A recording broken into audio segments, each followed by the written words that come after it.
യേശു ജനിച്ചത് എളിമയുടെയും ത്യാഗത്തിൻ്റെയും പ്രതീകമായ പുൽക്കൂട്ടിലാണെന്നാണ് ബൈബിളിൽ പറയുന്നത്. ഇന്ന് ക്രിസ്മസ് ആഘോഷത്തിൻ്റെ അവിഭാജ്യ ഘടകമാണ് പുൽക്കൂട്.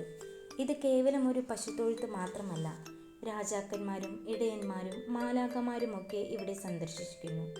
മറിയത്തിൻ്റെയും ജോസഫിൻ്റെയും സാന്നിധ്യത്തിൽ പുൽക്കൂട്ടിൽ കിടക്കുന്ന ഉണ്ണി യേശുവിനെ കാണുകയും വണങ്ങുകയുമാണ് എല്ലാവരുടെയും ഉദ്ദേശം.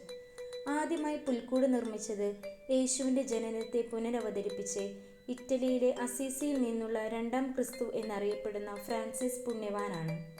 അന്നത്തെ ക്രിസ്മസ് ആഘോഷങ്ങളിലൊക്കെ ക്രിസ്തു അന്യമാകുന്നു എന്ന ചിന്തയാണ് അതിന് അദ്ദേഹത്തെ പ്രേരിപ്പിച്ചത്. 1223 വിശുദ്ധ ഫ്രാൻസിസ് നിർമ്മിച്ച പുൽക്കൂടിനെ അലങ്കരിച്ചത് യഥാർത്ഥ മനുഷ്യരും മൃഗങ്ങളുമായിരുന്നു.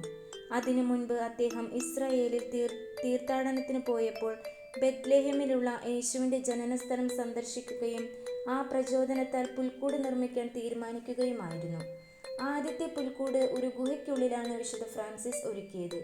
ഇറ്റലിയിലെ മറ്റനേകർ ഈ ആശയത്തിൽ ആകൃഷ്ടരായി പുൽക്കൂട് നിർമ്മിക്കാൻ തുടങ്ങി. ഹൊണോറിയസ് മൂന്നാമൻ മാർപ്പാപ്പ ഫ്രാൻസിസിൻ്റെ പുൽക്കൂടിനെ കുറിച്ചറിഞ്ഞപ്പോൾ റോമിലെ പള്ളികളിലും അങ്ങനെ പുൽക്കൂട് ഉണ്ടാക്കാൻ ആവശ്യപ്പെടുകയും അത് കണ്ട് മറ്റനേകർ ഇത് അനുകരിക്കുകയും ചെയ്തു.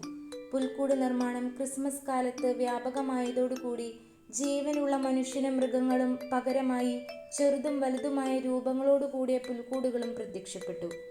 19-ാം നൂറ്റാണ്ടോടുകൂടി യൂറോപ്പിന് പുറത്തേക്കും ഈ ആചാരം പ്രചരിക്കാൻ തുടങ്ങി. എല്ലാ ക്രിസ്മസ് കാലയളവുകളിലും വത്തിക്കാനിൽ സെന്റ് പീറ്റേഴ്സ് ബസിലിക്കായുടെ മുൻപിലുള്ള ചത്വരത്തിൽ പുൽക്കൂട് നിർമ്മിക്കാറുണ്ട്. അനേകായിരങ്ങളാണ് ഇത് കാണാൻ തന്നെ അവിടെ എത്തുന്നത്.